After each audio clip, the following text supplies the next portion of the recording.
Laser machine से पथरी का ऑपरेशन कराना हो या घुटने कूल्हे का ट्रांसप्लांट, अत्याधुनिक मॉड्यूलर ओटी के साथ आपकी सेवा में 24 घंटे हाजिर।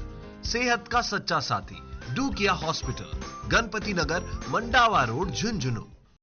आखिर वो घड़ी आ ही गई और राजस्थान में नगर निकाय चुनाव का बिगुल बज चुका है और इसके साथ ही जो आदर्श आचार संहिता है वो भी लग गई है। आपको बता दें कि राजस्थान के प्रदेश के अंदर 309 शहरी निकायों के अंदर चुनाव कार्यक्रमों की घोषणा है वो कर दी गई है। प्रदेश में यह 2 चरणों में चुनाव होंगे। पहले फेज की जो वोटिंग होगी वो 9 सितंबर को होगी और दूसरे फेज की जो वोटिंग है वो 11 सितंबर को होगी और इसका जो रिजल्ट है वो 14 सितंबर को आ जाएगा।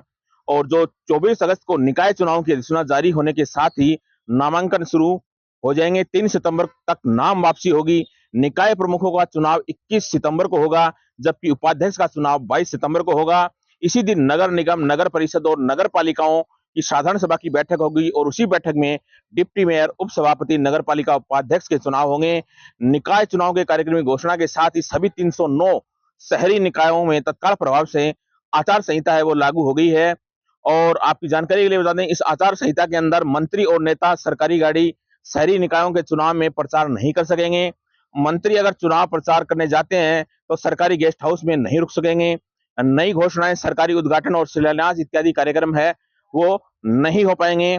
आपको बता दें कि पूरे राजस्थान के 309 जो शहरी निकायों हैं उनमें 10 नगर निगम है, 51 नगर परिषदें हैं, 248 नगर पालिकाओं को मिलाकर 10,245 पार्षद पदों का चुनाव होगा। पहले पार्षदों के चुनाव होंगे और इसके बाद में ये ही अपने मेयर, सभापति और नगर पालिका अध्यक्षों का चुनाव करेंगे। बहरहाल आप जहीं से भी हमारा ये वीडियो देख रहे हो तो आपको यदि अपने पहला जो सीढ़ी है, लोकतंत्र की पहली सीढ़ी कह सकते हैं नगर निकाय चुनाव के लिए, वो होता है आपका वार्ड का पार्षद।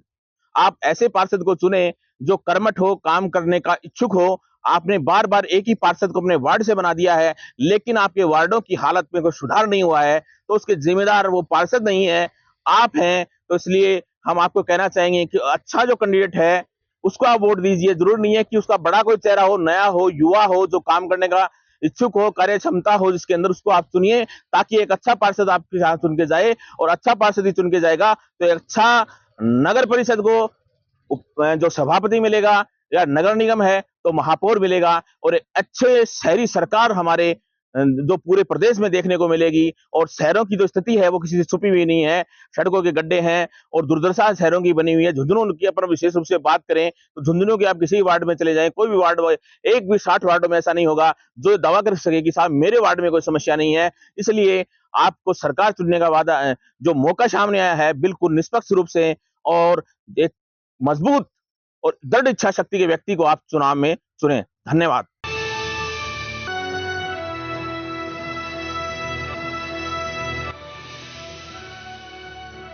ये है शेखावाटी लाइव, धड़कन शेखावाटी की।